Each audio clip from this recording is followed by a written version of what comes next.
Buenos días, colegas. Nuevamente pues soy el doctor Julio Reyes, geriatra, y vamos a continuar con la temática del curso. La que vamos a hablar hoy es sobre las particularidades del examen físico en el adulto mayor, que ya es parte del tercer módulo. ¿Sí? O sea que entonces vamos a hablar de lo que es semiología geriátrica. Entonces, para hablar de semiología geriátrica, pues tenemos que ver que hay un marco del vínculo entre lo que es el médico-paciente, que es ese vínculo que no se debe de perder.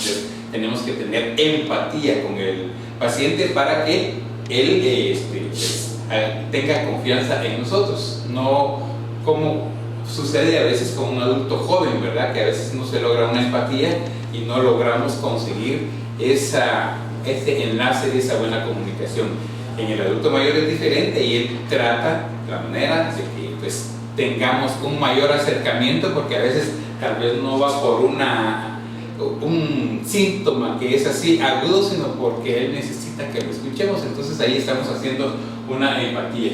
Entonces ese vínculo que vamos a tener con el paciente, pues lo vamos a aplicar por medio de la semiología. Ya sabemos qué es la semiología, ¿verdad? Y esta nos hace una aplicación de lo que es una mirada biológica, psicológica, social, ética a los problemas de este paciente que nos está consultando en un momento determinado. Entonces, ¿qué es la semiología? Estudio de síntomas y signos a través de los cuales se manifiesta la enfermedad, y entonces esto se da casi que como en un círculo vicioso todo el proceso, ¿verdad?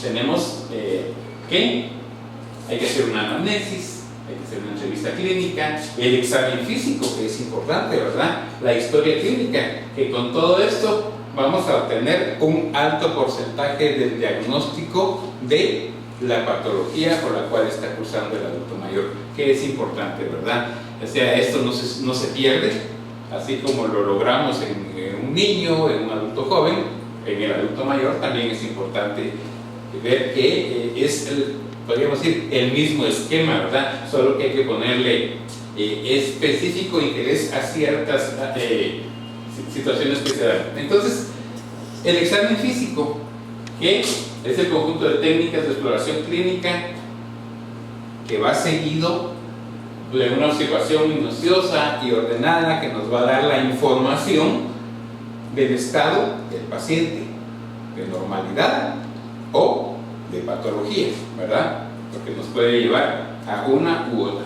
Entonces, este examen físico comprende una serie de procesos que ya los conocemos, como es la inspección general y la inspección segmentaria. La general es casi que la que hacemos desde que el paciente está llegando a la clínica, ¿verdad? De observar su posición a la hora de que está caminando hacia la clínica, hacia sentarse al escritorio de nosotros como médicos, ¿sí? Y ver su forma de vestir, su forma de comportarse. Entonces todo esto es la inspección general. Aparte la inspección segmentaria, en la cual ya nos vamos por cada uno de los sistemas, ¿verdad? Empezando en una dirección céfalo-caudal para llegar a tener un conocimiento como tal. ¿Qué técnicas aplicamos en este examen físico? ¿Verdad? Pues ya hablamos de inspección general, ¿verdad? Inspección segmentaria, luego palpación, percusión y auscultación. En más de algún momento tal vez vamos a tener que hacer un pequeño cambio de alguna de estas últimas técnicas, porque si palpamos o percutimos antes de auscultar, pues nos puede alterar alguna situación dentro del organismo, ¿verdad? Entonces, ¿qué obstáculos vamos a encontrarnos a la hora de hacer el examen físico? Pues esto es importante, ¿verdad? Es importante siempre diferenciar signos normales del envejecimiento con elementos que puedan traducir una patología subyacente. Como ya habíamos dicho en temas anteriores, hay un envejecimiento normal y un envejecimiento patológico, y entonces ahí vamos a encontrar alguna de estas diferencias, ¿sí? Entonces, dentro de los obstáculos, requiere de mayor tiempo la realización de este examen, problemas en la comunicación. ¿Por qué? Porque el adulto mayor, pues, si principiamos por lo más básico, digamos, de lo que pudiera estar pasando, que ha perdido la audición, va a ser aquí un problema en la comunicación.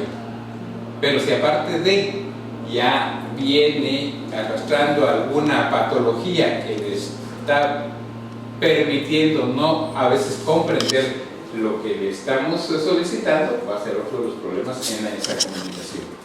¿Sí? Y esa multipatología, ¿verdad? O pluripatología, o múltiples comorbilidades, ¿verdad? Y por otro lado, la presentación atípica. Ya habíamos mencionado también que las enfermedades en el adulto mayor no se van a presentar con las mismas características que se pueda presentar en un adulto joven, ¿verdad? Es una atipia la forma de presentarse de esta enfermedad, entonces eso nos podría desorientarnos, en lugar de orientarnos, desorientarnos, irnos por otro lado y no llegar al diagnóstico de por qué es que nos está consultando. Entonces, ya habíamos dicho, ¿verdad?, que comprende ese examen físico, una inspección general, la antropometría, que es importante, ¿verdad?, pesar, medir, ¿sí?, que eso nos va a llevar también a lo que es la valoración del estado nutricional. Los signos vitales, que los signos vitales no cambian en el adulto mayor, o sea, siempre son frecuencia cardíaca, frecuencia respiratoria, temperatura, la presión arterial, ¿verdad? Pero sí vamos a encontrar que hay algunas pequeñas variaciones en él y entonces tenemos que tomar en cuenta eso también, ¿verdad? Como por ejemplo, un adulto mayor con un proceso infeccioso no tempranamente va a presentar fiebre elevada, ¿sí? Puede estar tal vez con una febrícula, ¿verdad? Y entonces ya es un cambio en lo que es uno de los signos vitales. Y el examen por segmento, ¿verdad? Que ya dijimos que debe ser cefalocaudal, ir por cada una de las regiones anatómicas. Entonces, hablando de inspección general, ¿qué pasa acá? ¿Qué hacemos acá? Bueno, tenemos que tomar en cuenta conciencia, facies, orientación y lenguaje para ubicarlo en un contexto, ¿verdad? Pero no vamos a valorar solo esto en esa inspección general. ¿Por qué? Si hay alteración de la conciencia, ¿cómo nos puede llegar este adulto mayor? No va a llegar por sí mismo, va a ser llevado por algún familiar, por el cuidador, ¿verdad? Si hay alteración en el estado de conciencia.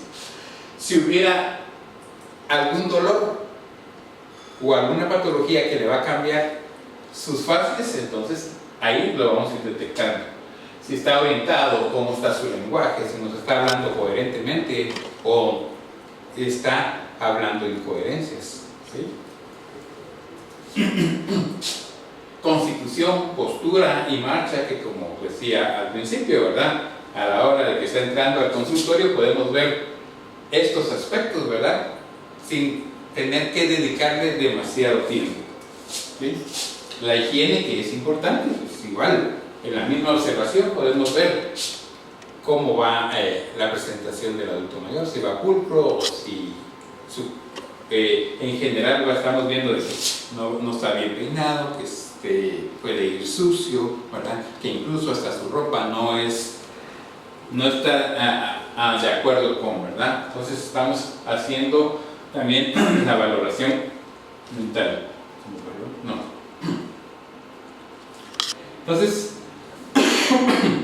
dentro de la antropometría que ya les mencionaba, que nos va a dar parámetros para categorizar al adulto mayor, si está con una desnutrición, de qué tipo, si está en un estado normal, si hay sobrepeso, qué tipo de obesidad pudiéramos estar en grado 1, 2, etcétera, ¿verdad? Dependiendo de las tablas que podamos aplicar para decir cómo está este adulto mayor, ¿verdad? También esas mediciones nos van a dar esos valores de riesgo para la salud dependiendo de cómo encontremos esta medición. Entonces, el peso es importante, la talla, ¿verdad? Que estos parámetros van a ser bastante importantes y casi que de cajón lo hacemos cuando nos llega un paciente, ¿verdad? Pesar y tallar. El índice de masa corporal casi que no lo hacemos de rutina, pero para valorar a un paciente deberíamos de calculárselo también, ¿sí? La circunferencia abdominal, que eso nos va a permitir valorar en qué riesgo de salud, para la salud está el paciente, ¿sí? Entonces vamos a encontrar si esa circunferencia va a ser menos de 94 centímetros, entre 94 y 102 o más de 102, nos va a hablar de rangos, ¿verdad? Normal, un riesgo alto, un riesgo muy alto. Entonces ahí ya tenemos que hacer nuestro plan de atención.